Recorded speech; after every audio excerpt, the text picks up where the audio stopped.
नमस्कार दर्शक बंधु मु अमूल्य नायक आपण मानक स्वागत करुछि मोर यूट्यूब चैनल अमूल्य creations A channel for Odia literature को। वर्तमान परिस्थिति रे छात्र छात्री माने किभली घरे बसी इंटरनेट माध्यम रे निजर मातृभाषा साहित्य विषयटी को मातृभाषा ओडिया साहित्य विषयटी को सहजरे पढ़ी पारिबे से उद्देश्य को पूरण करिबा पई मोर एही प्रचेष्टा। आशा करिबी आपण मानको निश्चय भल लागिबो।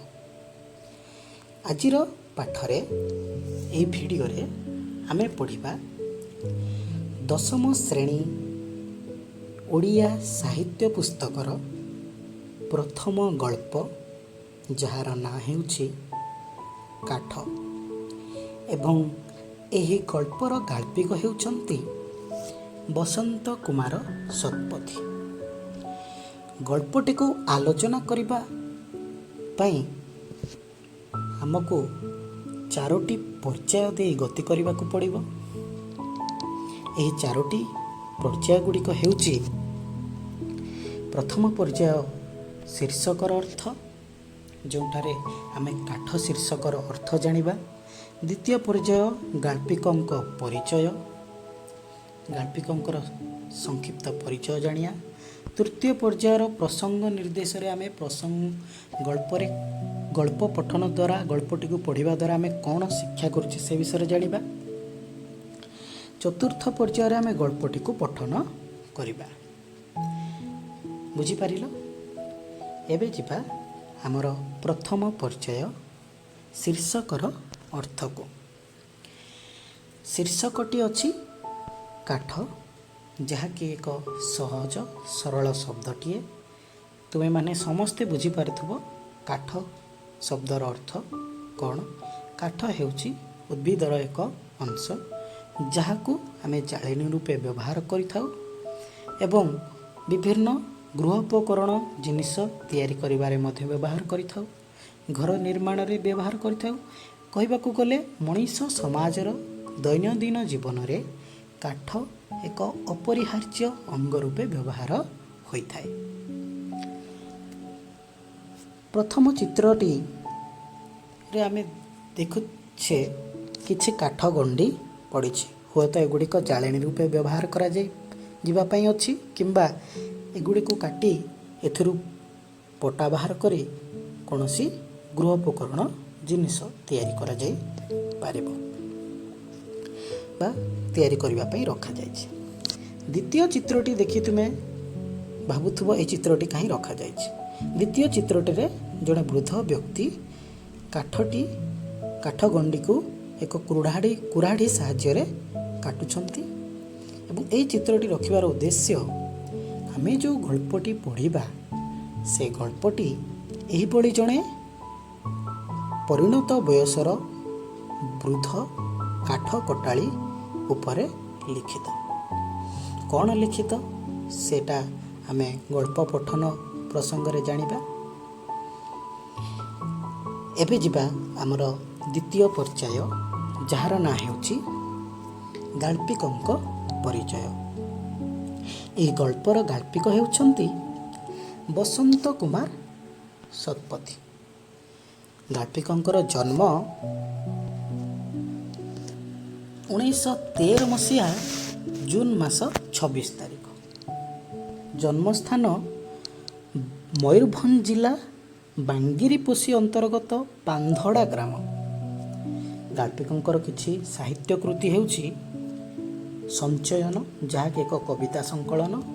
यह छड़ा तांकर गल्प पुस्तक गुड़िक है गोटाए आलू, गंगा ओ गांगी, आकाश फूल, निड़ाश्रयी, हैदराबाद अंगूर, मांसपेशी मानक उद्देश्य रे अजागा घा, मेजर ऑपरेशन, पुओ पाई झियो, गरीबी हटाओ और अन्यान्य गल्प। यह छड़ा से अनेक नाटक और एकांकिका मध्य रचना करिसंती। से मध्य किछि सम्मान और पुरस्कार पाइछंती।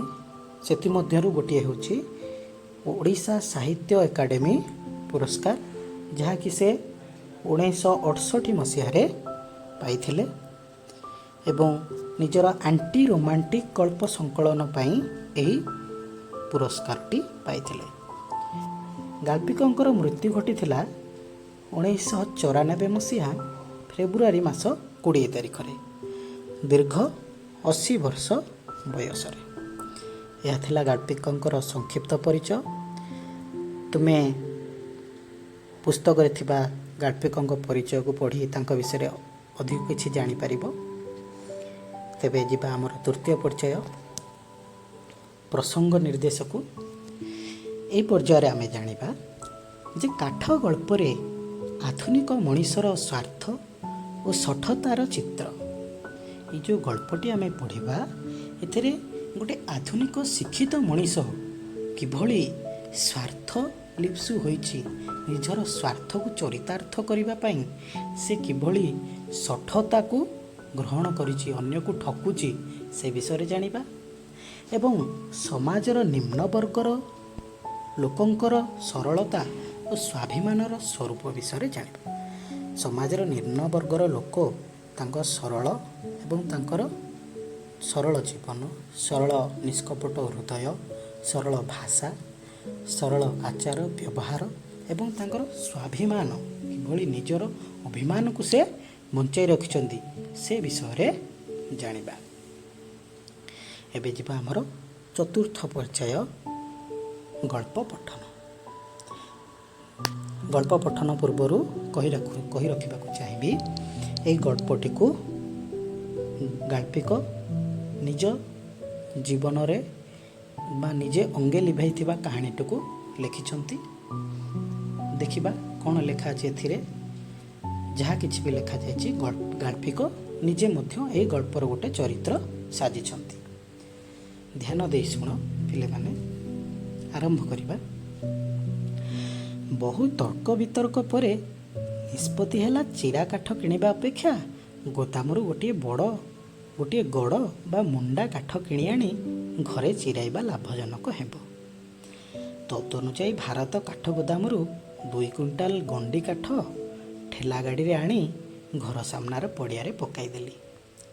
ଗାଳ୍ପିକ କହୁଛନ୍ତି ଯେ ବହୁତ ଆଲୋଚନା ପରେ ବିଚାର କଲି ଯେ ଚିରା କାଠ କିଣିବା ଅପେକ୍ଷା ଗୋଦାମରୁ ଗୋଟେ ବଡ଼ ମୁଣ୍ଡା କାଠ କିଣି ଆଣିଲେ ଭଲ, ତାକୁ ଘରେ ଚିରି ବହୁତ ଅଧିକ ଟିକେ କାଠ ପାଇପାରିବା।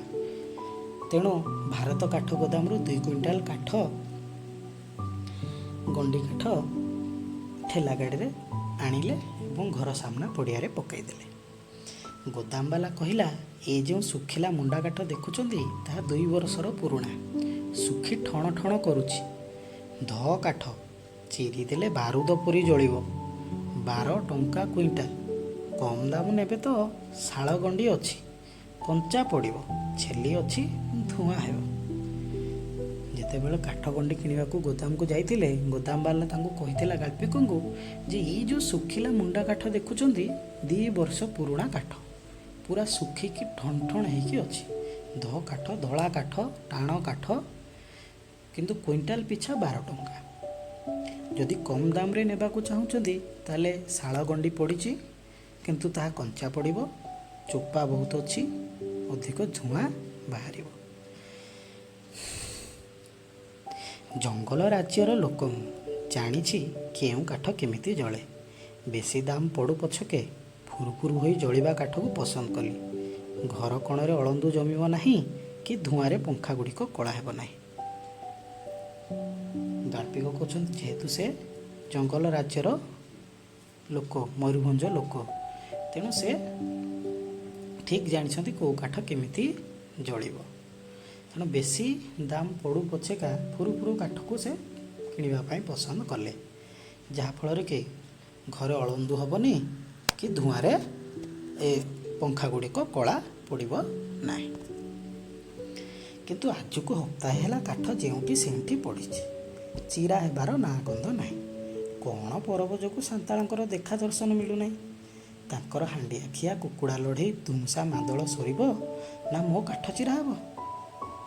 କିନ୍ତୁ 2 ସପ୍ତାହ ହେଲା କାଠ ଆଣିକି ଗାଳ୍ପିକ ନିଜ ଘର ସାମ୍ନାରେ ପକାଇଛନ୍ତି, ଏ ପର୍ଯ୍ୟନ୍ତ ଚିରା ହେଇପାରୁନି। କାହିଁକିନା କାଠ ଚିରିବା ପାଇଁ ଲୋକ ଆସୁନାହାନ୍ତି। ସେ ଆଦିବାସୀ ସାନ୍ତାଳ ସମ୍ପ୍ରଦାୟର ଲୋକ ଯେଉଁମାନେ କାଠ କାଟି ଆସନ୍ତି ସେମାନଙ୍କର କ'ଣ ଗୋଟେ ପର୍ବ ଚାଲିଛି, ସେଥିପାଇଁ ସେମାନେ ଆଉ ଆସିପାରୁନାହାନ୍ତି। ତାଙ୍କର କେବେ ପର୍ବ ସରିବ ତେବେ ଯାଇକି ସେମାନେ ଆସିବେ ଏବଂ ଗାଳ୍ପିକଙ୍କର କାଠ ଚିରା ହେବ। ଏଣେ ଘରେ ଫାଳିଏ ବୋଲି କାଠ ନାହିଁ, କାଠ କଟା ହେଲେ ଜଳାଯିବ।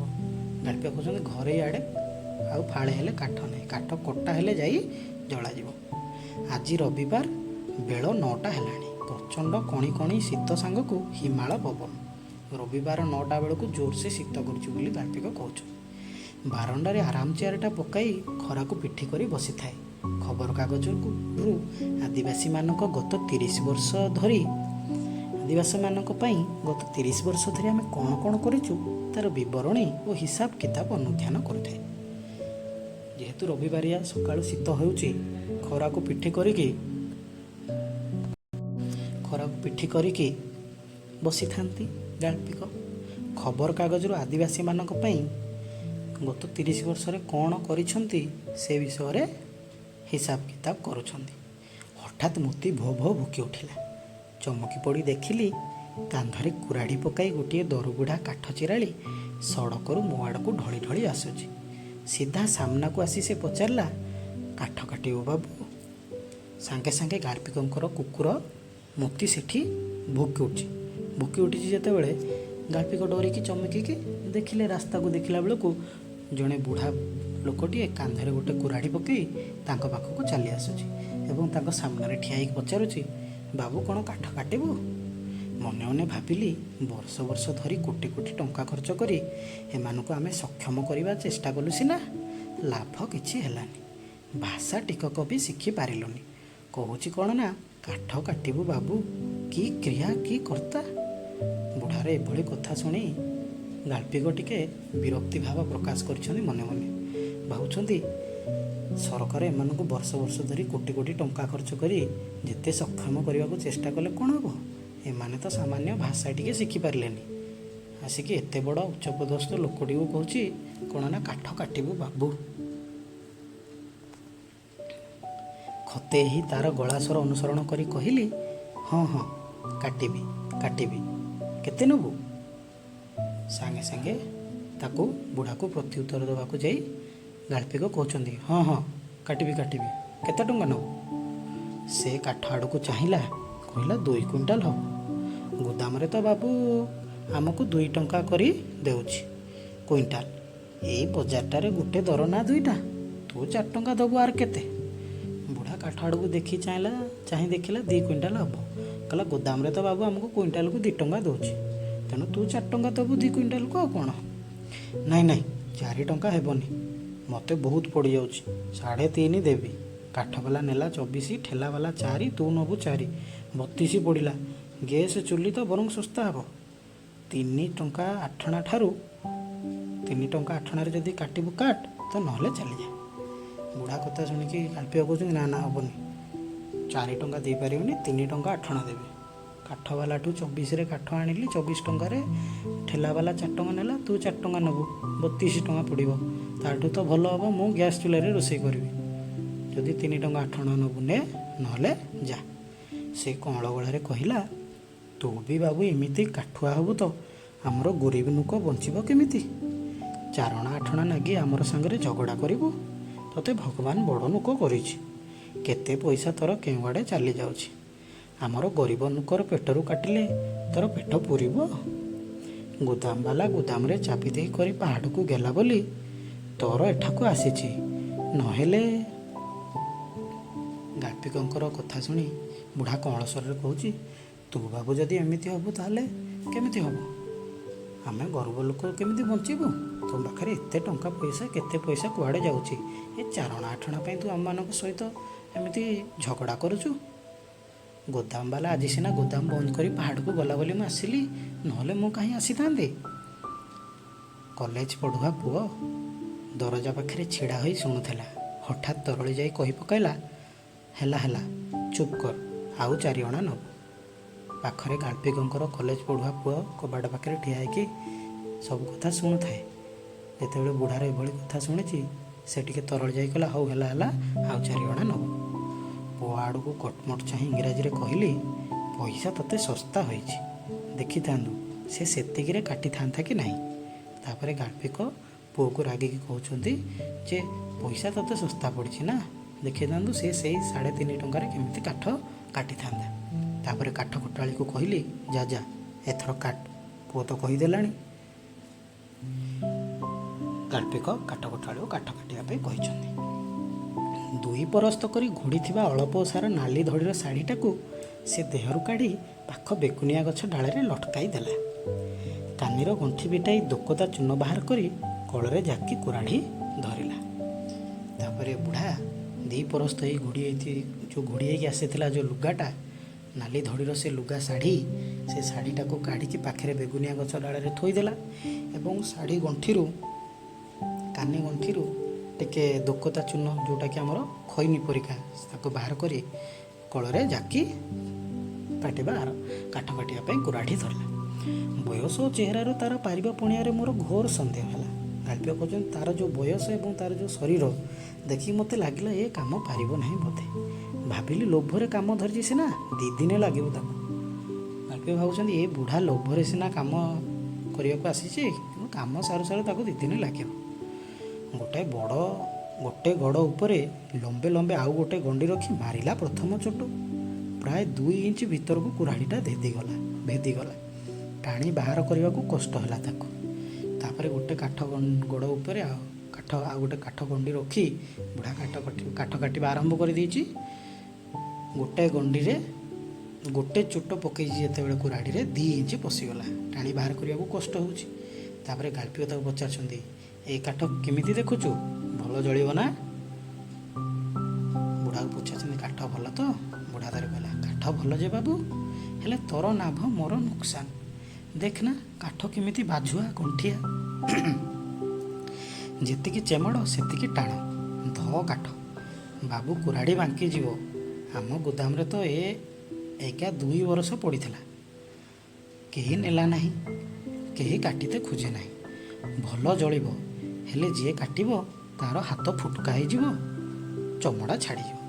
ବୁଢ଼ା କହୁଛି କାଠ ଭଲ ଯେ ବାବୁ, ହେଲେ ତୋର ଲାଭ ମୋର କ୍ଷତି ହେଲା। ଇଏ ଯେଉଁ ଟାଣ କାଠ ଦେଖୁଛୁ, ଆକୁ କାଟିଲେ ଯିଏ କାଠ କାଟିବ ତା'ର ଫୋଟକା ହେବ ହାତ, ନହେଲେ ଚମଡ଼ା ଛାଡ଼ିଯିବ। ଏ ପୁରା 2 ବର୍ଷ ହେଲା ଆମ ଗୋଦାମରେ ପଡ଼ିଥିଲା, ତାକୁ କେହି ନେଉନଥିଲେ ଲୋକ।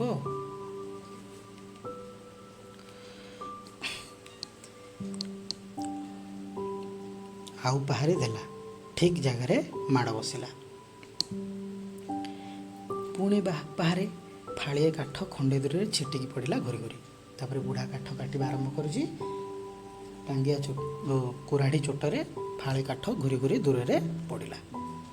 ସାଙ୍ଗେ ସାଙ୍ଗେ ଗାଳ୍ପିକ କହିଲେ ଏତେ ବଡ଼ ଫାଳ କରିବୁ ନାହିଁ, ଆମର ଚୁଲି ସାନ, ଆହୁରି ଛୋଟ ପତଳା କରିଦେ। ତାପରେ ଗାଳ୍ପିକ ତାକୁ କହିଛନ୍ତି ଯେ ଆମର ଛୋଟ ଚୁଲି, ଏତେ ବଡ଼ ଫାଳ କରିବୁନୁ, ଛୋଟ ଛୋଟ ପତଳା କରିଦେ। ତାଶ୍ଚଲ୍ୟରେ ମୋ ଆଡ଼କୁ ଚାହିଁ ସେ କହିଲା ଏ ବାବୁ, ତୁ ଚୁପ୍ କରି ବସିଥା ନା, ଦେଖ ମୁଁ ଠିକ୍ ସାଇଜ୍ କରି ଦେଉଛି କି ନାହିଁ। ଏତେ ବରଷ ଆମ ବଜାରକୁ ଆସିଲା, ତୋର କାଠ କି ରକମ ଦରକାର ଜାଣି ନାହିଁ ଭାବିଛୁ। ତାପରେ ବୁଢ଼ା ଗାଳ୍ପିକଙ୍କ ଆଡ଼କୁ ଟିକେ ଚାହିଁ ଦେଇ କହୁଛି ଏ ବାବୁ ତୁ ଚୁପ୍ କରି ବସ, ମୁଁ ଠିକ୍ ସାଇଜ୍ କରି କାଠ ସବୁ କାଟିଦେବି। ଏତେ ବର୍ଷ ହେଲା ବଜାରକୁ ଆସିଲିଣି, ମୁଁ ଜାଣିନି ତୋର କିଭଳି କାଠ ଦରକାର। ତାପରେ ଗାଳ୍ପିକ ପଚାରୁଛନ୍ତି କେତେ ବର୍ଷ ହେଲା ବଜାରକୁ ଆସିଲୁ, କେଉଁଠୁ ଆସିଲୁ? ବୁଢ଼ାକୁ ପଚାରୁଛନ୍ତି କେତେ ବର୍ଷ ହେଲା ଏଠିକି ଆସିଲୁଣୁ, କେଉଁଠୁ ଆସିଛୁ? ମୟୂରଭଞ୍ଜରେ ମୋର ଘର ବାବୁ, ବେତନଟି ପାଖରେ। ଯୁଦ୍ଧ ନାଗିଲା ବର୍ଷ ଆମର ରେମୁଣାକୁ ପଳେଇ ଆସିଲା। ମୟୂରଭଞ୍ଜରେ ଦେଡ଼େ ଡାହାଣୀ ଦେବତା କଞ୍ଚା ଖାଇଦେବେ। ମୋର ଡଗର ଡଗର ପୁଅ ଦୁଇଟା ଆର ଆଗ ତେରଲାଟା ଏକା ଦିନରେ ମରିଗଲେ। ଜମି ଜାଇଗା ଖୋଳିତାଡ଼ି ଯାହା କରିଥିଲା ସବୁ ତୁମର ହାଟୁଆ ମାନେ ନେଇଗଲା। ବୁଢ଼ା କହୁଛି ଯେ ମୋର ଘର ମୟୂରଭଞ୍ଜରେ, ଯେତେବେଳେ ଯୁଦ୍ଧ ଚାଲିଲା ସେତେବେଳେ ଆମେ ସବୁ ରେମୁଣାକୁ ପଳେଇ ଆସିଲୁ। ମୟୂରଭଞ୍ଜରେ ଯେଉଁ ରୋଗ ପଡ଼ିଥିଲା, ଯେଉଁ ଡାହାଣୀ ଦେବତା ରୋଗ ପଡ଼ିଥିଲା, ସେ ପୁରା କଞ୍ଚା ଖାଇଦେବ। ମୋର 2ଟା ଭେଣ୍ଡା ପୁଅ ଏବଂ ମୋର ଆଗ ସ୍ତ୍ରୀ ଗୋଟେ ଦିନରେ ଚାଲିଗଲେ। ଜମି ଜାয়ଗା ଖୋଳି ତାଡ଼ି ଯାହା ସବୁ କରିଥିଲି ସବୁ ତୁମର ହାଟୁଆ ମାନେ ଜମିଦାର ମାନେ ସବୁ ନେଇଗଲେ। ସରକାରଠୁ ଜମି ନେଲୁଣି ସରକାର ଘର ଜମି ସବୁ ଦେଉଛି, ତୋର ତ ଜମି ଜାয়ଗା ଘର ଦ୍ୱାରା କିଛି ନାହିଁ। ତାପରେ ଗାଳ୍ପ କହୁଛନ୍ତି ସରକାରଙ୍କଠୁ ନେଲୁନି, ସରକାର ତ ସବୁ ଦେଉଛି। ତାପରେ ବୁଢ଼ା କହୁଛି ଦେ ନା ବାବୁ, ଘର ଦ୍ୱାର ଜମି ଜାয়ଗା କରେଇ ଦେ। ଦେଖେ କେଡ଼େ ଅଣ୍ଡିଆ ଦେଖେଇ ହେଇଛୁ। ଆମର ଯେତେ ନୁକର ଘର ଜମି ନାହିଁ, ସମସ୍ତଙ୍କୁ ଦେଲେ ତୁମର ମାନେ କି କରିବ, କାହିଁ ରହିବ। ତାପରେ ବୁଢ଼ା କହୁଛି ଦେଖିବା ମୋତେ ଟିକେ ଘର ଜମି କରେଇଦେଲୁ, ଏତେ ଅଣ୍ଡିଆ ଦେଖେଇକି କହୁଛୁ, ଟିକେ କରେଇଦେ। ଆମର ଯେତିକି ଲୋକଙ୍କର ଘର ବାଡ଼ି ନାହିଁ, ତାଙ୍କୁ ଦେଲେ ତୁମେମାନେ କେଉଁଠି ରହିବ, ତୁମେମାନେ କ'ଣ କରିବ। ତାପରେ ଗାଳ୍ପିକ ପଚାରୁଛନ୍ତି ପିଲାମାନଙ୍କୁ ପାଠ ପଢ଼ାଉଛୁ? ଏ ବାବୁ, ପାଠଶାଠ ତାକୁ ପଢ଼େଇଲେ ତୋର ସଡ଼କ କାମ କରିବ କିଏ, ଜମି ଚଷି ଦେବ କିଏ। ବୁଢ଼ା କହୁଛି ଯଦି ମୋ ଛୁଆଙ୍କୁ ପାଠ ପଢ଼େଇ ତାହେଲେ ଏ ତୋର ସଡ଼କ କାମ କିଏ କରିବ, ଘର ଦ୍ୱାର କାମ, ଘର ବାଡ଼ି କାମ କିଏ କରିବ, ମୂଲ କାମ କିଏ କରିବ, ତୋର ଜମି ଚାଷ କିଏ କରିବ। ପରିବାର କଲ୍ୟାଣ ବିଷୟରେ ପଚାରିଲାରୁ ସେ କହିଲା ତୁମର ମାନଙ୍କର ସିନା ବାବୁ ବେଶୀ ଛୁଆ, ଆମର ଜାତିରେ ଜଣକା ଗୋଟେ ନହେଲେ ଦୁଇଟା। ତୋର ତିରିଲା ଛୁଆ ପିଲା ତ କାମ ଦାମ କିଛି କରେନି, ସେଇ ନାଗି ତ ହଇରାଣ ହେଉଛୁ, କଟେଇ ହେଉଛୁ। ଯେତେବେଳେ ପରିବାର କଲ୍ୟାଣ ବିଷୟରେ ପଚାରିଛନ୍ତି, ବୁଢ଼ା କହୁଛି ତମର ମାନଙ୍କର ସିନା ବାବୁ ବେଶୀ ଛୁଆ, ଆମର ପୁରା ଜଣକେ ଗୋଟେ ନହେଲେ ଦୁଇଟା। ତୋର ସ୍ତ୍ରୀ ପିଲା ଛୁଆ କାମ କିଛି କରୁନାହାନ୍ତି ବୋଲି ତୁ ସିନା ଏତେ ହଇରାଣ ହେଉଛୁ, ଲୋକମାନଙ୍କୁ ଡାକିକି କାଠ କାଟୁଛୁ, କିନ୍ତୁ ଆମର ସେମିତି ନାହିଁ। ଏଥର ସେ ମୋତେ ପଚାରିଲା ହେ ବାବୁ, ଆମର ମୟୂରଭଞ୍ଜର ମହାରାଜା ଗେଲାଠୁ ଆରେ ତ ରଜା ନାହିଁ, ଖାଲି ମନ୍ତ୍ରୀ ଆସୁଛନ୍ ଯାଉଛନ୍ ନାହିଁ। ବୁଢ଼ା ପଚାରୁଛି ବାବୁ, ଆମ ମୟୂରଭଞ୍ଜର ରାଜା ଗଲା ପରଠୁ ତ ଆଉ କାହିଁ ରାଜା ଆସୁନାହାନ୍ତି, ଖାଲି ମନ୍ତ୍ରୀ ଆସୁଛନ୍ତି ଯାଉଛନ୍ତି। ଗାଳ୍ପିକ କହୁଛନ୍ତି ଭାବିଲି ଏ ଏକବାଗିଆ ମୂର୍ଖକୁ ହିତ କଥା ପଚାରିବା ଶୁଣାଇ କିଛି ଲାଭ ନାହିଁ, ବରଂ ମୋ କାମ ଧିମେଇ ଯାଉଛି। ତେଣୁ ତାର କାଠକଟା ଚାତୁରୀ ଦେଖିବାକୁ ଲାଗିଲେ। ତାପରେ ଗାଳ୍ପିକ ଭାବୁଛନ୍ତି ୟା ସହିତ ଭଲ ମନ୍ଦ କଥା ହେଇ କିଛି ଲାଭ ନାହିଁ, ବରଂ ମୋ କାଠ କାଟିବା କାମଟା ମୋର ଡେରି ହେଇଯାଉଛି। ତେଣୁ ତାକୁ ଆଉ କିଛି ନ କହି ତାର କାଠ କାଟିବାର କୌଶଳ ଦେଖିବାରେ ଲାଗିଲେ।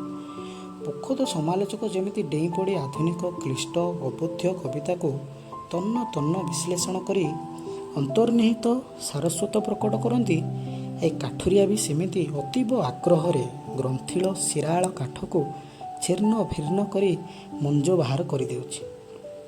ଗାଳ୍ପିକ କହୁଛନ୍ତି ଯେ ଯେମିତି ଗୋଟେ ପୋଖତ ସମାଲୋଚକ, ଜଣେ ଭଲ ସମାଲୋଚକ ଯେତେ ବଡ଼ କଷ୍ଟସାଧ୍ୟ କବିତାଟିଏ ହେଉ ମଧ୍ୟ, ଆଧୁନିକ କବିତାଟେ ହେଉ ମଧ୍ୟ, ତାକୁ ତନ୍ନ ତନ୍ନ କରି ବିଚାର ବିଶ୍ଳେଷଣ କରି ତାର ପ୍ରକୃତ ଅର୍ଥ ବାହାର କରିଦିଏ, ଠିକ୍ ସେଇଭଳି ଏ ବୁଢ଼ା କାଠ କଟାଳିଟି ଏତେ କାଠ କଟାରେ କୁଶଳୀ ଥିଲା ଯେ ଯେତେ ଟାଣ କାଠ ହେଲେ ମଧ୍ୟ ତାର ଟାଣ ଗ୍ରନ୍ଥିର ଶିରାଳକୁ ଛିନ୍ନ ଭିନ୍ନ କରି ସବୁ ମଞ୍ଜ ବାହାର କରିଦେଉଛି।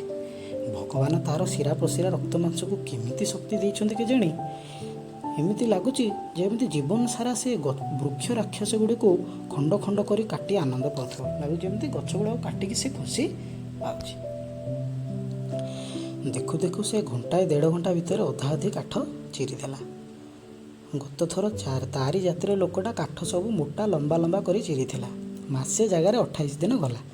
ଏଥର କାମ ଆଦାୟ କରିବା ପାଇଁ ନିଜେ ମୁଁ ଜଗି ବସିଛି, ଯିବ କୁଆଡ଼େ। ବୁଢ଼ା ଦେଖୁ ଦେଖୁ ଅଧଘଣ୍ଟାରେ ସବୁ 2 ଘଣ୍ଟାରେ 1.5 ଘଣ୍ଟାରେ ଅଧା କାଠ ଚିରି ଦେଲାଣି। ଗାଳ୍ପିକ କହୁଛନ୍ତି ଆରଥରକ ଯେଉଁ ଲୋକଟା ତାରି ଜାତିରେ ଆସିଥିଲା ସେ ସବୁ କାଠ ଲମ୍ବା ଲମ୍ବା ବଡ଼ କରିଯାଇଥିଲା, ମାସେ ଜାଗାରେ 28 ଦିନ ଗଲା। ଏଥର କିନ୍ତୁ ସେମିତି ହେବାକୁ ଦେବିନି। କ'ଣ କରିବି ନା ତାରି ପାଖରେ ଜଗି ବସିବି। ତା ପାଖକୁ ଯାଇ କେତୋଟା ଫାଳ ଅଲଗା କରିଦେଇ କହିଲି ଏଗୁଡ଼ାକ ପତଳା କରିଦେବୁ, ଯଦିଓ ସେଗୁଡ଼ା ଛୋଟ ଛୋଟ ଥିଲା। ତାପରେ ବୁଢ଼ା ପାଖକୁ ଯାଇକି କେତେଟା ଫାଳ ଦେଖିକି କହିଲେ ଏରା ସବୁ ପତଳା କରିଦେବୁ। ଲୋକଟା କ୍ରମେ ଥକି ହାଲିଆ ହୋଇଗଲାଣି ବୋଲି ମୋର ଭୟ ହେଲା। ପ୍ରତିଥର ଚୋଟ ସାଙ୍ଗୁ ତା ପାଟିରୁ ଏଁ ଶବ୍ଦ ବାହାରୁଥାଏ। ତାପରେ ବୁଢ଼ା ଯେତେ କାଠ ଆଣୁଛି ତା ପାଟିରୁ ଏଁ ଶବ୍ଦ ଶୁଣିକି ଗାଳ୍ପିକ ଭାବିଲେ ବୁଢ଼ା ବୋଧେ ଥକି ପଡ଼ିଲାଣି। ତେଣୁ ତା ହାତରୁ କୁଢ଼ାଡ଼ିଟା ନେଇ ଗାଳ୍ପିକ ଉଠାଇଲେ। ବାବା କେଡ଼େ ଭାରି! ଥରେ କାଠ ଗଣ୍ଡିରେ ଚୋଟ ପକାଇଲି, ଲକ୍ଷ୍ୟସ୍ଥଳରେ 8 ଆଙ୍ଗୁଳି ଦୂରରେ ଠିକିରି ପଡ଼ିଲା କୁଢ଼ାଡ଼ିଟି। ପଚାରିଲି କେତେ ଓଜନ ଅଛି? ତାପରେ ଗାଳ୍ପିକ ବୁଢ଼ାକୁ ଟିକେ ଆରାମ ଦେବା ପାଇଁ ଯାଇକି ତା କୁରାଢ଼ୀ ଧରିକି ଟେକିଲେ କେତେ ଓଜନ ଅଛି। ତାକୁ କୁରାଢ଼ୀକୁ ଗୋଟେ ଚୋଟା ଯେତେବେଳେ କାଠ ଉପରେ ପକାଇଛନ୍ତି ଲକ୍ଷ୍ୟସ୍ଥଳରୁ 8 ଆଙ୍ଗୁଳି ଦୂରରେ ପଡ଼ିଛି। ତାପରେ ବୁଢ଼ାକୁ ପଚାରୁଛନ୍ତି କେତେ ଓଜନ ହେବ କୁରାଢ଼ୀଟା, ଏତେ ଓଜନ କେମିତି ଟେକୁଛୁ? ବୁଢ଼ା କହୁଛି ଢିମା ପଥର ଗୋଟାକରେ କୁରାଢ଼ୀ ମୁନ ବଜାଉ ବଜାଉ ବୁଢ଼ା କହିଲା 2 କିଲୋ ଲୁହାରେ କରିଛି ବାବୁ, ଗୋଦାମରଟା 2 କିଲୋ ଆର ଅଧେ, ତାର 2 କିଲୋ ଲୁହାରେ କରିଛି। ବେଣ୍ଟ ହରିକା ଲାଗି ବେଣ୍ଟ କାଠ ଯେଉଁ ଲାଗିଛି ସେ 2 କିଲୋ ଅଧେ। ପଚାରିଲି 12 ବାଜିବ ଆଜି ସାରିପାରିବୁ ତ? ତାପରେ ପଚାରୁଛନ୍ତି 12ଟା ବାଜିବ ଆଜି ସରିବ? ତୁ ତ ବାବୁ ଖାଲି ବକର ବକର ହେଉଛୁ, ତୋର କାମ ତୁ କର, ତୋର କାଠ କେତେ ଟାଣ ଦେଖିଲୁ ଯେ? ତାର ବୁଢ଼ା କହୁଛି ତୁ ବାବୁ ତୋର କାମ କଲୁ, ତୁ ତ ଖାଲି ବକର ବକର ହେଲୁ, ତୋର କାଠ କେତେ ଟାଣ, ଆହୁରି ମୋ ସହିତ ବକର ବକର ହେଉଛୁ, କାମ କେମିତି ସରିବ? ଦେଖିଲି ତାର ପେଟ ପିଠି ଏକାଠି ଲାଗିଯାଇଛି। ମୋ ପେଟରେ ଯେତେ ଚର୍ବି ତାର 100 ଭାଗରୁ ଭାଗେ ଗଲା ତାର ଥାନ୍ତା। ଭୁଲରେ ପାଟିରୁ ବାହାରି ପଡ଼ିଲା ସକାଳୁ କି ଖାଇ କରି ଆସିଛୁ? ଦେଖିଲି ତାର ପେଟ ପାଟି ସବୁ ଗାଳ୍ପିକ କହୁଛନ୍ତି, ଦେଖିଲି ତା ପେଟ ପିଠି ଲାଗିଯାଇଛି ପୁରା। ମୋ ପେଟରେ ଯେତିକି ଚର୍ବି ଅଛି ତାର 100 ଭାଗରୁ ଭାଗେ ଚର୍ବି ମଧ୍ୟ ତା ପେଟରେ ନାହିଁ। ତାକୁ ପଚାରୁଛନ୍ତି ଗାଳ୍ପିକ ଆଉ କ'ଣ ଖାଇକି ଆସିଛୁ? ବୁଢ଼ା କହୁଛି ଗରିବ ଲୋକର ଘରେ କିଏ ଅଛି ଯେ ସକାଳୁ ଉଠି ବସି କରି ଖାଇବ, ଖାଲି ତୋରାଣୀ କଂସାଏ ପିଇ କରି ଆସିଛି। ତୋଲା ଆଉ ଛୁଆ 2ଟା ପଖାଳ ମୁଠାଏ ମୁଠାଏ ଖାଇକରି ସଡ଼କ କାମକୁ ଗଲା। ତାପରେ ବୁଢ଼ା କହୁଛି ଗରିବ ଲୋକର ଘରେ କ'ଣ ଅଛି ଯେ ସକାଳୁ ଉଠି ଖାଇବ, ତୋରାଣୀ କଂସାଏ ପିଇ କରି ଆସିଥିଲି। ମୋର ସ୍ତ୍ରୀ ଆଉ ଛୁଆ ମୁଠାଏ ମୁଠାଏ ପଖାଳ ଖାଇ ସଡ଼କ କାମକୁ ଯାଇଛନ୍ତି। ରୋଷେଇ ଘର ଆଡ଼ୁ ଆସୁଥିବା ମହକ ଶୁଙ୍ଗି ମୁଢ଼ି ଆଉ କଷା ମାଉଁସ ଖାଇବି ବୋଲି ଘର ଭିତରକୁ ଗଲି। ଚାକର ପିଲାଟି ଚୈତନ୍ୟ କହିଲା ବାପା ତାକୁ ରୁଟି 2ଟା ଦେବା ବଳିଛି। ଗାଳ୍ପିକଙ୍କ ଘରେ ସେଦିନ ମୁଢ଼ି ଆଉ କଷା ମାଂସ ହେଉଛି ବାସ୍ନା ଶୁଙ୍ଘିକି ଗାଳ୍ପିକ ଖାଇବାକୁ ଯେତେବେଳେ ଯାଇଛନ୍ତି ବାଟିରେ ତାଙ୍କ ଚାକର ଚୈତନ୍ୟ ପଚାରୁଛି ବାବୁ ବୁଢ଼ାକୁ 2 ଖଣ୍ଡ ରୁଟି ଦେବା? ଗାଳ୍ପିକ କହୁଛନ୍ତି କୁକୁରକୁ ଦେଲୁନି, ଏତେ ରୁଟି କରୁଛୁ କାହିଁକି? ରୁଟି 2 ଖଣ୍ଡର ଦାମ 4 ଅଣା, ସେ ସେଇ 4 ଅଣା ଛାଡ଼ୁନାହିଁ ପରା। ଏବେ କହୁଛନ୍ତି ଯଦି ଏତେ ଖାଇ ନ ହେଉଛି ତାହେଲେ ଏତେ ରୁଟି କାହିଁକି କରୁଛୁ, କୁକୁରକୁ ଦେଇଦେ। 4 ଅଣା ତ ସେ ବୁଢ଼ା ଛାଡ଼ୁନି, ସେ 2ଟା ରୁଟି ତୁ ଦେବୁ, ସେ 2ଟା ରୁଟିର ଦାମ ଯେ 4 ଅଣା। ଚୈତନ୍ୟ କହୁଛି କାଲି ସକାଳର ରୁଟି ବାବୁ, ଅସରପା ବୁଲି ଯାଇଛନ୍ତି, କୁକୁର ବି ଖାଉନି। ବାହାରକୁ ଆସି ମୁଢ଼ି କଷା ମାଂସ ପାଟିରେ ପକାଇ ସରଧାରେ ପଚାରିଲି ରୁଟି ଖାଇବୁ କିରେ? ତାପରେ ଚୈତନ୍ୟ କଥା ଶୁଣି ବାବୁ କଷା ମାଂସ ମୁଢ଼ି ଖାଇ ଖାଇ ଆସି ବୁଢ଼ାକୁ ପଚାରୁଛନ୍ତି ରୁଟି ଖାଇବୁ?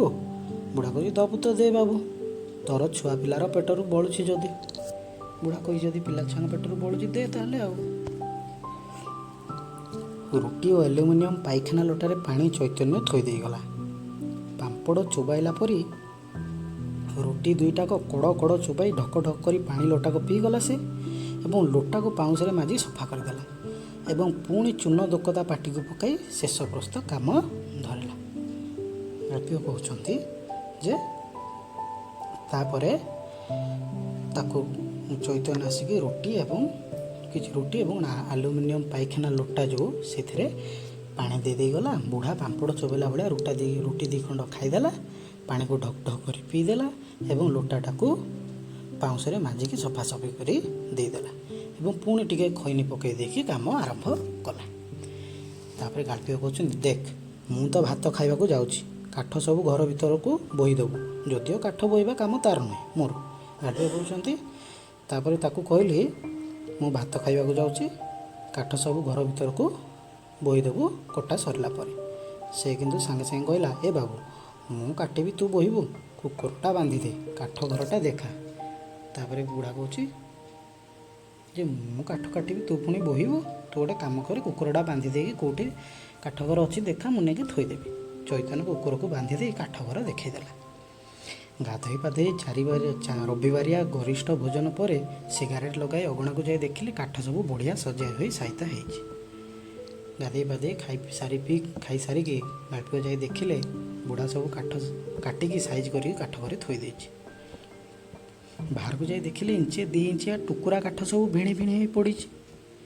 ଗୋଟାଏ ଆଣିଲେ ପ୍ରାୟ 8 ଅଣାର କାଠ ବାହାରିବ, ବିନା କିରୋସିନିରେ ଚୁଲି ବି ଧରାଇ ହେବ। ନିଜେ ଝୁଡ଼ି ଓ ଝରକା ଆଣି ତା ହାତକୁ ବଢ଼ାଇ ଦେଇ କହିଲି ଚେନା ଚେପରା ସବୁ ଭଲ କରି ଖରିକି ଗୋଟାଇ ଦେ, କୁକୁର ପାଦରେ ପଶିଯିବ, ସେଇଠି ଖେଳେ। ତାର ଗାଳ୍ପିକ ଦେଖିଲେ ସବୁ ଛୋଟ ଛୋଟ କାଠ ଟୁକୁଡ଼ା ପଡ଼ିଛି, ସେଗୁଡ଼ା ମଧ୍ୟ ଯଦି ଆଠଣାର କାଠ ହେବ ସେ ଯେତିକି ଦାମ୍, ତାକୁ ଯଦି ଗୋଟେ ଆଣିବେ ତାହେଲେ କିରୋସିନ ଦରକାର ପଡ଼ିବନି, ସେମିତି ଚୁଲିରେ ନିଆଁ ଲାଗିଯିବ। ତେଣୁ ଗୋଟେ ଛୋଟ ଝୁଡ଼ି ଏବଂ ଗୋଟେ ଖରକାଟେ ଆଣିକି ଖଡ଼ିକା ଝାଡ଼ୁଟେ ଆଣିକି କହିଲି ଯେ ବୁଢ଼ାକୁ ଦେଇଦେଲେ ଗାଳ୍ପିକ, କହିଲେ ଛୋଟ ଛୋଟ ଟୁକୁରା ଗୁଡ଼ା ମଧ୍ୟ ଗୋଟେଇ ଦେ, କାହିଁକିନା କୁକୁର ଖେଳୁଛି ତା ପାଦରେ ପଶିଯିବ। ବିନା ଓଜର ଆପତ୍ତିରେ ସେ କାମ ବି ସେ କଲା ଏବଂ ବେଗୁନିଆ ଗଛରୁ ଓଢ଼ଣି ଆଣି କୁରାଢ଼ୀ କାନ୍ଧରେ ପକାଇ ଛିଡ଼ା ହେଲା ପାଉଣା ଆଶାରେ। ତାପରେ ବୁଢ଼ା ବିନା ଆପତ୍ତିରେ ସେ କାମ ମଧ୍ୟ କଲା। କାମ ସାରିଲା ପରେ ତାର ଓଢ଼ଣିକୁ ଆଣିକି ବେଗୁନିଆ ଗଛ ଡାଳରୁ ଗାଳ୍ପିକଙ୍କ ପାଖରେ ଠିଆ ହେଲା ପଇସା ପାଇଁ। ଦି ଖଣ୍ଡି 2 ଟଙ୍କିଆ ନୋଟ୍ ତା ହାତକୁ ବଢ଼ାଇ ଦେଇ କହିଲି, ଦେ ଚାରଣା ପଇସା। ତାର ଗାଳ୍ପିକ ତାକୁ 4 ଟଙ୍କା ଦେଇଛନ୍ତି, 2 ଟଙ୍କିଆ ନୋଟ୍ କହିଛନ୍ତି, ଆଉ ଚାରଣା ପଇସା ଦେ। କାହିଁକିନା 3 ଟଙ୍କା 12 ଅଣା ବା 75 ପଇସା ହିସାବ କରାହେଇଛି, ଛିଡ଼ା ହେଇଛି ମୂଲ। ଅସହାୟ ଚକ୍ଷୁରେ ଚାହିଁ ସେ କହିଲା, ମୋର ପାଖରେ ପଇସା କାହିଁ ବାବୁ? ଖାଲି ହାତଟାରେ ତ ସକାଳୁ ଘରୁ ଆସିଲା। ବୁଢ଼ା କହିଲା, ମୋ ପାଖରେ କାହିଁ ପଇସା ଯେ ମୁଁ ଚେଞ୍ଜ ତୋତେ କରିକି ଦେବି? ମୁଁ ତ ଖାଲି ହାତଟାରେ ଆସିଥିଲି। ମୋ ଘରେ ଖୁଚୁରା ଯେ ନଥିଲା ତା ନୁହେଁ, କିନ୍ତୁ 75 ପଇସା ଦେଉଛି କିଏ? କହିଲି, ଗୋଟାଏ ନୋଟ୍ ନେଇ ବଜାରକୁ ଭଙ୍ଗେଇ ଆଣ। ଗାଳ୍ପିକ କହୁଛନ୍ତି, ମୋ ପାଖରେ ଚେଞ୍ଜ ପଇସା ଥିଲା, କିନ୍ତୁ 75 ପଇସା କିଏ ଦେଉଛି? ତେଣୁ ତାକୁ କହିଲି, ବଜାରକୁ ଯା, ଗୋଟେ ନୋଟ୍ ଭଙ୍ଗେଇକି ଆଣିବୁ। ବୁଢ଼ା କହିଲା, ଆଜି ପରା ରବିବାର ପରା ବାବୁ, ଦୋକାନ ବଜାର ସବୁ ବନ୍ଦ ଯେ, ଚାରଣା ପଇସା ଥାଉ ମୋର ଉପରେ, ଆର ମାସକୁ କଟେଇ ନେବୁ। ବୁଢ଼ା କହିଲା, ଆଜି ତ ରବିବାର ବଜାର ସବୁ ବନ୍ଦ, ଏଇନୁ କେଉଁଠୁ ଭଙ୍ଗେଇକି ଆଣିବି? ମୋ ଉପରେ ଚାରଣା ପଇସା ଥାଉ, ଆର ମାସକୁ କଟେଇ ନେବୁ। ନା ନା, ସେ କଥା ହେବନି, ତୁ ଆସିବୁ ନ ଆସିବୁ କି ବିଶ୍ୱାସ? ଗାଳ୍ପିକ କହୁଛନ୍ତି, ନା ନା, ସେମିତି କେମିତି ହେବ? ତୁ ଆର ମାସକୁ ଆସିବୁ ନ ଆସିବୁ, ମୋ ପଇସା ତ ବୁଡ଼ିଯିବ। ଏଇ କଥା ଶୁଣି ସାଙ୍ଗେ ସାଙ୍ଗେ ବୁଢ଼ା ରାଗି ଯାଇଛି। ହାଣ୍ଡିଆ ଖାଇଲେ ଆଖି ଯେମିତି ଲାଲି ହୁଏ, ସେମିତି ଆଖିରେ ମୋ ଆଡ଼କୁ ଚାହିଁ ଯୁଗ ଯୁଗର ସଞ୍ଚିତ ଚାପା କ୍ରୋଧ ବିସ୍ଫୋରଣ କରି ସେ କହିଲା, କି କହିଲୁ ବାବୁ? କି ବିଶ୍ୱାସ? ଏତେବେଳ ଯାଏ ମୋତେ ଟେକା ଟେକି କରି ଭୁଲେଇ ଚୁଲେଇ ତୋର ସବୁ କାମ ଆଦାୟ କରିନେଲୁ। ମୋର ଜମି ଜାଇଗା ବି ସବୁ ତୁମର ମାନେ ନେଲା, ମୋର ନ କରିବା କାମ ବି କରିଦେଲ, 2ଟା ଶୁଖିଲା ରୁଟି ଦେଲୁ ବୋଲି ଭାବିଛୁ ଢେର ଦେଲୁ। କହୁଛି କି ବିଶ୍ୱାସ? ଆମର କି ମଣିଷ ନାହିଁ ବଣର ଭାଲୁ ହେଇଛି? ପଇସାରେ ବଡ଼ ଲୋକେ ଦେଖେଇ ହେଉଛୁ? ମୁଁ ତୋର ଚାଲାକି ସବୁ ବୁଝିଛି, ନେ ତୋର ପଇସା। ବୁଢ଼ା ପୁରା ଗାଳ୍ପିକଙ୍କ କଥା ଶୁଣିକି ରାଗି ଯାଇଛି। ପୁରା ଯେମିତି ସଳବ ପିଇଲେ ଆଖି ନାଲି ହେଇଯାଏ, ହାଣ୍ଡିଆ ପିଇଲେ ଠିକ୍ ସେମିତି ଆଖି ଲାଲ କରିକି ବୁଢ଼ା ଯେମିତି ଯୁଗ ଯୁଗର ଗୋଟେ ରାଗକୁ ଚାପି ଧରିଥିଲା, ସେ ଏକାବେଳେ ସବୁତକ ରାଗ ବାହାରକୁ ବାହାରିଛି। ରାଗିକି କହିଲା, କ'ଣ କହିଲୁ ବାବୁ? ବିଶ୍ୱାସ କଥା କହୁଛୁ? ଏତେବେଳେ ଯାଏ ମୋତେ ଟେକାଟେକି କରି ଭୁଲେଇ ଚୁଲେଇ ସବୁ ତୋର କାମ କରେଇଦେଲୁ, ଯେଉଁ କାମ ନ କରିବା କଥା ମଧ୍ୟ ତୋର ମୁଁ କରିଲି। ମୋର ଜମି ବାଡ଼ି ଜାଗା ଜୈଗା ସବୁ ତମେ ନେଲ, 2ଟା ଶୁଖିଲା ରୁଟି ଦେଲୁ ବୋଲି ଭାବିଛୁ ଢେର ଦେଇଦେଲୁ। କହୁଛି ବିଶ୍ୱାସ? ଆମେ କ'ଣ ମଣିଷ ନୁହଁ, ବଣର ଭାଲୁ ହେଇଛୁ? ପଇସାରେ ଆମକୁ ବଡ଼ ଲୋକେ ଦେଖେଇ ହେଉଛୁ? ନେ ତୋର ପଇସା କହିକି ଗାଳ୍ପିକଙ୍କ ଉପରକୁ ପଇସା ଫୋପାଡ଼ି ଦେଇଛି। ନୋଟ୍ 2ଟା ମୋ ଆଡ଼କୁ ଫୋଡ଼ଫାଡ଼ ଫୋପାଡ଼ି ଦେଇ ମୁହଁ ଥମଥମ କରି ଏକା ମୁହାଁ ଫାଟକ ପାରି ହୋଇ ସଡ଼କ ଧରିଲା। ତାପରେ ବୁଢ଼ା ରାଗିକି ପଇସା ଫୋପାଡ଼ିକି ଚାଲିଯାଇଛି। ତାର ରୁଦ୍ରମୂର୍ତ୍ତି ଦେଖି ସେଇ ମୁହୂର୍ତ୍ତରେ ମୁଁ ଉପଲବ୍ଧି କଲି, ଏ ଲୋକଟାକୁ ସଜାଗ ସଚେତନ କରି ଚାଳି ଉସ୍କାଇ ମୁଁ ବଡ଼ ଭୁଲ କରିଛି। ତାର ଏଭଳି ରୂପ ଦେଖିକି ଗାଳ୍ପିକ କହୁଛନ୍ତି, ମୁଁ ସଙ୍ଗେ ସଙ୍ଗେ ଡରିଗଲି। ଭାବିଲି, ଏ ଲୋକକୁ ଯେଉଁ ମୁଁ ଠକିଛି, ସଜାଗ ସଚେତନ କରିକି ଠକିଛି, ତାକୁ ଉସ୍କେଇକି ମୁଁ ବହୁତ ବଡ଼ ଭୁଲ କରିଛି। ସେ ଯଦି ବୁଝିପାରିବ, ଏ ପର୍ଯ୍ୟନ୍ତ ତା ପ୍ରତି ମୁଁ ଯେଉଁ ଆଚାର ବ୍ୟବହାର ଦେଖାଉଥିଲି, ସେଥିରେ ଆତ୍ମୀୟତା ବା ଆନ୍ତରିକତା ନଥିଲା, ଭଲ ପାଇବା ନଥିଲା, ବରଂ ଥିଲା ଖାଲି ସ୍ୱାର୍ଥ। ମୋର ସ୍ୱାର୍ଥ ପୂରଣ କରିବାର ଇଚ୍ଛା ଓ ତା ପ୍ରତି ଥିଲା ପ୍ରତାରଣା, ଏବଂ ମୁଁ ତାକୁ ଠକୁଥିଲି। ଏ ବିଷୟରେ ଯଦି ସେ ଜାଣିପାରିବ, ତେବେ ସେ ହୁଏତ ଉତ୍ତ୍ୟକ୍ତ ଉତ୍କ୍ଷିପ୍ତ ହୋଇ ବୁଲି ପଡ଼ିବ, ରାଗି ପଡ଼ିବ ଏବଂ ପଛକୁ ଫେରି ଚାହିଁବ। ଆଉ ଗୋଟେ କାଠ ଗୋଡ଼ ରହିଗଲା ଭାବି 2 କେଜିଆ କୁରାଢ଼ୀରେ ହୁଏତ ମୋର ଛାତି ମୁଣ୍ଡକୁ ଚିରି 2 ଫାଳ କରିଦେବ। କହିଲା, ବୁଢ଼ା ଯଦି ରାଗିକି ପୁଣି ଫେରିକି ଆସିଲା, ମୋତେ ତ ତାର 2 କେଜିଆ କୁରାଢ଼ୀରେ ହାଣିକି 2 ଖଣ୍ଡ କରିଦେବ। ଏ ଭୟାବହ ପରିଣତିର କଳ୍ପନାରେ ଆତଙ୍କିତ ହୋଇ ତତ୍କ୍ଷଣାତ୍ ଚୈତନ ହାତରେ ନୋଟ୍ 2ଟା ତାକୁ ଦେବା ପାଇଁ ପଠାଇଦେଲି। ସାଙ୍ଗେ ସାଙ୍ଗେ ଏଭଳି ଗୋଟେ କଳ୍ପନାରେ ଭୟ, ଏଭଳି ଗୋଟେ ପରିଣତି ଆଶା କରିକି ଭୟରେ ମୁଁ ଚୈତନ ହାତରେ ସେ ନୋଟ୍ ଦେଇ କହିଲି, ଯାହା ତାକୁ ଦେଇଦେବୁ। ହୋଇକି ଘର ଭିତରକୁ ତରବରରେ ଆସି କବାଟ ବନ୍ଦ କରିଦେଲି। ମୋର ସାରା ଶରୀର ସେମିତି ଝାଳରେ ବୁଡ଼ି ଯାଇଥାଏ। ଗାଳ୍ପିକ କହୁଛନ୍ତି ଏଠି ଗଳ୍ପଟି ସରିଯାଇଛି। ତ ଗଳ୍ପଟା ପଢ଼ିବା ଦ୍ୱାରା ଆମେ କ'ଣ ଶିଖିଲେ, କ'ଣ ଜାଣିଲେ ଯେ ବର୍ତ୍ତମାନ ସମାଜରେ ବା ଆଧୁନିକ ସମାଜରେ ଶିକ୍ଷିତ ମଣିଷଟି କିଭଳି ସମାଜର ଦଳିତ ନିଷ୍ପେଷିତ ନିମ୍ନ ବର୍ଗର ଲୋକକୁ ଆତ୍ମୀୟତା ଓ ଆନ୍ତରିକତା ଦେଖାଇ ତାକୁ କିଭଳି ଠକୁଛି, ନିଜର ସ୍ୱାର୍ଥ ପୂରଣ କରୁଛି, ତା ପ୍ରତି କିଭଳି ପ୍ରତାରଣା କରୁଛି, ସେ ସମ୍ପର୍କରେ ଆମେ ଏହି ଗଳ୍ପରୁ ଜାଣିବାକୁ ପାଇଲେ। ଏବେ ତ ଗଳ୍ପଟି ସରିଯାଇଛି। ଯଦି ତୁମେମାନେ ତୁମମାନଙ୍କର ବୁଝିବାରେ କୌଣସି ଅସୁବିଧା ହେଉଛି, କେଉଁ ଜାଗାଟି ବୁଝିପାରୁନ, ତାହେଲେ କମେଣ୍ଟ ବକ୍ସରେ ଲେଖିକି ଜଣାଅ। ମୁଁ ଯଥାସାଧ୍ୟ ଉତ୍ତର ଦେବା ପାଇଁ ଚେଷ୍ଟା କରିବି। ଆଉ ହଁ, ଯଦି ଭିଡ଼ିଓଟି ଭଲ ଲାଗୁଛି ତାହେଲେ ଅନ୍ୟମାନଙ୍କୁ ଭିଡ଼ିଓଟି ସେୟାର କରନ୍ତୁ। ମୋର ଭିଡ଼ିଓଟିକୁ ଲାଇକ୍ କରନ୍ତୁ, ଚ୍ୟାନେଲକୁ ସବସ୍କ୍ରାଇବ୍ କରନ୍ତୁ ଏବଂ ନିଜର ମୂଲ୍ୟବାନ ମତାମତ ଦେବା ପାଇଁ ମଧ୍ୟ ଭୁଲନ୍ତୁ ନାହିଁ। ଆଜି ପାଇଁ ଏତିକି ରହୁଛି। ନମସ୍କାର, ଜୟ ଜଗନ୍ନାଥ।